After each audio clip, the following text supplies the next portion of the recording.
So when I was a kid, about 7 or 10 or whatever years old, I used to love watching TV, which I know isn't a very unique trait. And I used to love watching animated kids shows. All of the good 90s stuff, like Sailor Moon or Mila Superstar or Detective Conan, Pokemon, Digimon, all of that jazz. Oh yeah.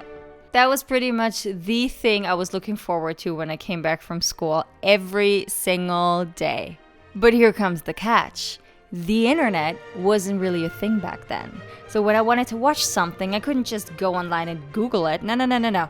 I was reliant on the TV showing me. Something that's unimaginable nowadays, but back then, well, we didn't really decide. I also have 2 sisters who are about 10 years older than I, and I promise this is all gonna make sense in a minute. And they didn't binge anime, they binged talk shows and reality TV. All day long, full blast in our living room. Needless to say, it would drive my father absolutely insane. I think buying us our own TV for our own room was really the only option he saw other than setting himself on fire, and I'm inclined to say it still wasn't a very easy decision. Soon my sisters would move out, and I was left alone with the TV and the room and a lot of privacy. My dad really didn't care what I did with all of this, as soon as it didn't negatively impact my school performance or my personality. So if I had started killing small animals or gotten bad grades, he would have taken it away. I developed the habit of falling asleep to the TV running. And one night, I really couldn't, so I just ended up browsing through the channels. And all of a sudden, I came across something magical. There were kids shows on TV at 2 a.m. at night. What? That show I discovered was called Golden Boy and was, what I didn't really realize back then, porn. Yep, let me explain how that worked for me logically. I did know what sex was, but to me, everything that was animated and cute looking was made for kids. Explicit content wasn't made for kids. So my tiny ass brain couldn't really comprehend this weird mix of the worlds. Eventually my reality collapsed into me like pretty drawings, ignore sex part. But rest assured, that stuff wasn't just hentai, it was also very, very inappropriately violent. Those two things do come hand in hand very often in the anime world, I would discover later on. But that didn't really bother me either. The shininess and the looks of this art was so much more powerful than my dumbass kid's brain. I just watched everything. Corpulation, brutal murder, all cool.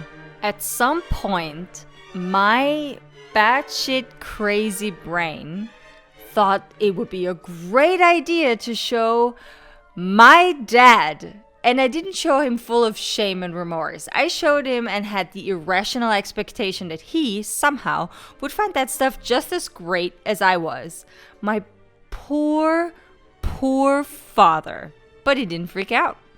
He was also a therapist back then and knew if he had started losing it, I would have just kept it to myself and he wouldn't have been able to keep an eye on this anymore. He was a brave, brave man because he was appalled. I know that now. And I made him sit through the whole thing. I basically held my own father hostage with pornographic snuff movies. What's funny though, funny haha and funny weird, he doesn't remember the porn at all. He only remembers the violence part, and he keeps mentioning it over and over. Maybe that's what he just chooses to remember, who knows really.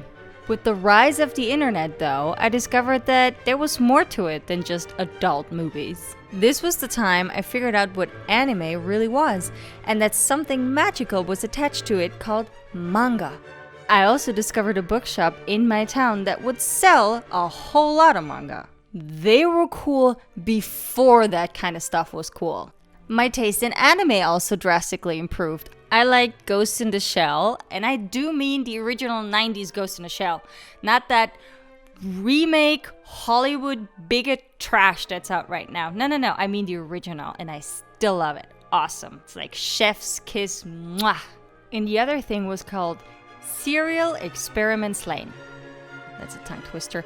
And I'm not gonna get into what these were all about, but if you know, and if you know both, you and I will agree right now that 12-year-old me had zero chill.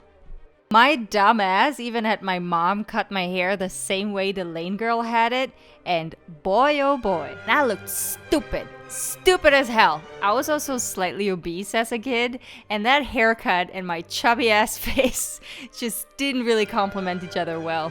But this is the story how I was involuntarily exposed to a lot of booty. And I was in denial for years. Good times!